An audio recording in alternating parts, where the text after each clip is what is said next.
Jagtial municipality అంటేనే ఒక అవినీతి కూపం.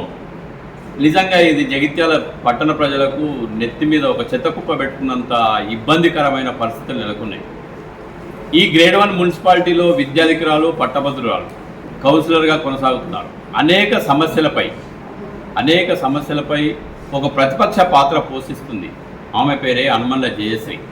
ఇప్పుడు ఆ జగిత్యాల మున్సిపాలిటీలో జరుగుతున్న అవినీతి, అందులో నెలకొన్న ఆ అవినీతి వెనుక ఉన్నవారు ఎవరు, అసలు ఎప్పటికీ ఈ అవినీతి ముగుస్తుంది, పారదర్శకమైన పరిపాలన, పారదర్శకమైన పౌర సేవలు ఈ జగిత్యాల మున్సిపల్ పట్టణ ప్రజలకు ఎప్పుడు అందుతాయో అడిగి తెలుసుకుందాం. 3 సార్లు కౌన్సిలర్గా ఉన్నారు. అనేక సందర్భాల్లో వినతి పత్రాలు కలెక్ట్ అవుతున్న ఎప్పటికీ మీ పోరాటం నడుస్తూనే ఉన్నది. ఈ పట్టణ సమస్యలపై, మున్సిపల్ సమస్యలపై ఎప్పటికీ జరుగుతుంది. ఇంకా పోను లోతుగా కూడకపోతుంది. అసలు ఈ జగిత్యాల మున్సిపాలిటీ ఎప్పుడు బాగుపడుతుంది? ప్రజలకు సమర్థవంతమైన పాలన ఇవ్వాలని అనుకుంటే అధికారులు తలుచుకున్న సందర్భంలోనే అవుతారు. రాజకీయ ఒత్తిళ్లను ఆసరాగా తీసుకొని వాళ్ళు అవినీతికి పాల్పడుతున్నారు. సంబంధిత అధికారులకు చాలాసార్లు, అంటే నేను 2005లో మొదటిసారిగా టీడీపీ నుంచి గెలిపేయడం జరిగింది. 5 సంవత్సరాలు నేను అప్పుడు కూడా ఇదే రకంగా పోరాటం చేసిన ప్రతిపక్షంగా. అప్పుడు కాంగ్రెస్ ఉంటే పోరాడితే అప్పుడు కూడా దాదాపు 87 లక్షలు మాకు ఇచ్చిన కౌన్సిల్ ఎజెండాలను వచ్చింది. అప్పుడు కూడా బయట పెట్టడం జరిగింది. అప్పటి నుండి నా స్టార్ట్ అయిన ఇది జర్నీ ఇప్పటికీ కంటిన్యూ అయితేనే ఉంది ప్రతిపక్షంగా. ఇవాళ శానిటేషన్ వ్యవస్థ ఫస్ట్ మొట్టమొదట మున్సిపల్కి కావాల్సిన శానిటేషన్ అనేది క్లియర్ ఉంటే ప్రజలకు ఏ రోగం రాకుండా ఉంటుంది. అట్లాంటి శానిటేషన్ వ్యవస్థలో అస్తవ్యస్తంగా ఉంది. డీజిల్ అక్రమాలు, కనీసం దోమల మందు, బ్లీచింగ్ పౌడర్ అనేటివి అందుబాటులో లేకుండా పోయిన చీపుర్లలో కూడా కక్కుర్తి పడ్డది మొన్న గతంలో. అంటే ఈ రకంగా ప్రజల సొమ్ము దుర్వినియోగం అవుతుంది సార్ అని చెప్పి కలెక్టర్ గారి దృష్టికి, అప్పుడున్న కలెక్టర్లు, ఉన్నతాధికారుల దృష్టికి తీసుకెళ్ళినా కానీ ఎటువంటి చర్యలు ఎందుకు లేవు? ఇక్కడ రాజకీయ ఒత్తిళ్ళు అనేది ప్రతి ఒక్కరికి కనబడుతుంది. కానీ రాజకీయ నాయకులకు ప్రజలు కూడా ముఖ్యమే కదా. ఒక రోటేసినే మనం వచ్చి కూర్చున్నాం ఇక్కడ.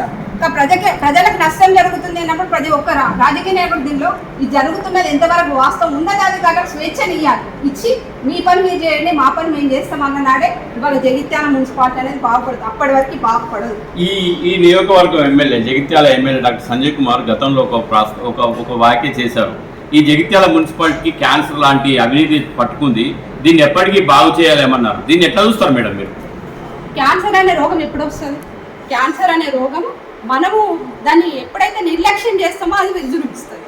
అంటే మీరు నిర్లక్ష్య వైఖరి మీరే చెప్పుకున్నారు కదా, నాతో చేతనైతే లేదు, క్యాన్సర్ అనే రోగం మున్సిపాలిటీకి వచ్చింది, దాన్ని బాగు చేయలేము అని అనుకున్నప్పుడు, మీరు బాగు చేయదలుచుకున్నప్పుడు మీరు వదిలిపెట్టాలి. మున్సిపాలిటీ వదిలిపెట్టి ఉన్నతాధికారులతో పని చేయించండి. చేయిస్తే ఖచ్చితంగా అది బాగుపడుతుంది.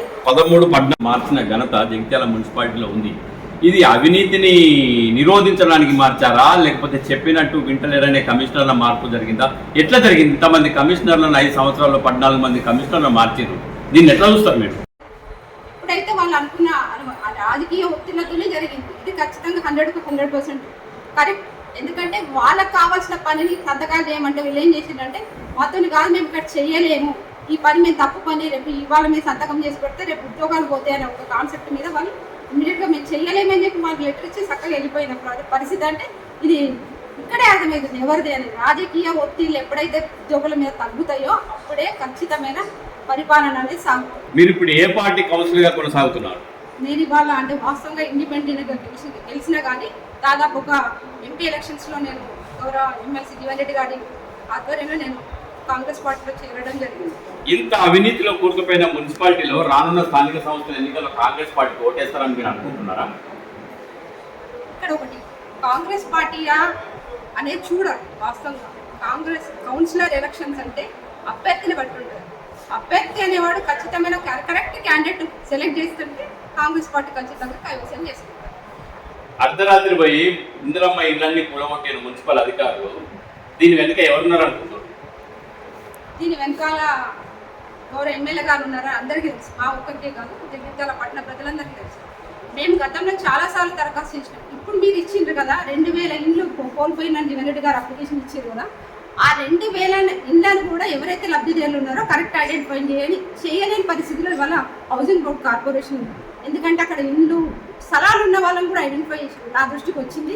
మాకు ఎవరైతే స్థలాలు కోల్పోయిందో వాళ్ళ లిస్ట్ ఇస్తే మేము కూడా ఐడెంటిఫై చేసి కొంతమంది పేర్లు ఇచ్చినాం.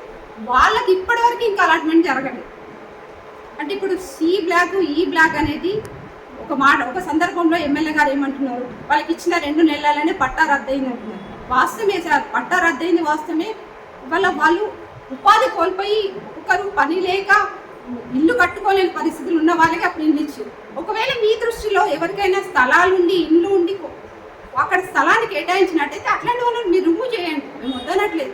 ఖచ్చితంగా పూర్తి గరీబులు ఎవరైతే ఉన్నారో వాళ్ళు ఐడెంటిఫై చేయాల్సిన, ఇప్పుడు డబల్ బెడ్రూమ్లు ఇవ్వాల్సిన పరిస్థితి ఉంది, మీరు ఇవ్వలేదు. ఇవాళ ఆఫీస్ చుట్టూ తిరుగుతున్నారు, వాళ్ళు కనీసం మనం పట్టించుకునే బాధ్యత మీపై ఉంది కదా. 4000 డబుల్ బెడ్రూమ్ల పంపిణీలో అవకతవకలు జరిగినాయి అంటారు, నిజమేనా? కొంత తప్పనే జరుగుతుండొచ్చు, అంటే 100కు 100% అట్లా జరగలేదు, కొన్ని మాత్రం జరిగినాయని ప్రజలు మన దృష్టికి తీసుకొస్తున్నారు. తీసుకొచ్చినప్పుడు అట్లాంటివి ఏమైనా ఉంటే ఇమ్మీడియట్గా మీరు ఒక అప్లికేషన్ ఇవ్వండి అని చెప్పి అప్పుడున్న అధికారులు కానీ అప్పుడున్న ఎమ్మెల్యే గారు కూడా అన్నారు. 15 సంవత్సరాల కౌన్సిలర్ కొనసాగుతున్నారు. అసలు ఈ జగిత్యాల జిల్లా కేంద్రంలో ఈ మున్సిపాలిటీలో పరిష్కారానికి కానీ సమస్యలు ఏమైనా ఉన్నాయా? చాలా ఉంది.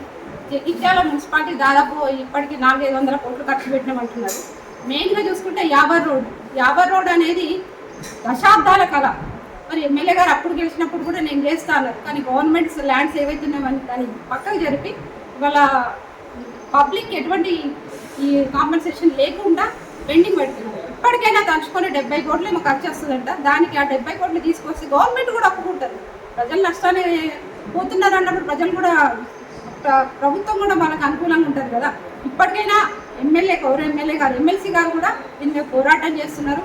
ఎమ్మెల్యే గారు కూడా పోరాటం చేస్తున్నా అని చెప్తున్నారు, కానీ ఆయన తలుచుకుంటే కాందంటూ లేదు అంటున్నారు. మరి ఎందుకు పెండింగ్ పడుతుందో అర్థం కాదు. ఓకే మేడం, మళ్ళీ ఒకసారి మీరు కౌన్సిలర్గా గెలవాలి, ఇవే సమస్యలపై ఖచ్చితంగా పోరాడాలి. మీలాంటి పట్టభద్రులు విద్యార్థులు ఖచ్చితంగా కౌన్సిల్లో ఉండాలి. పట్టణ ప్రజలకు న్యాయం చేయాలని కోరుకుంటూ ధన్యవాదాలు.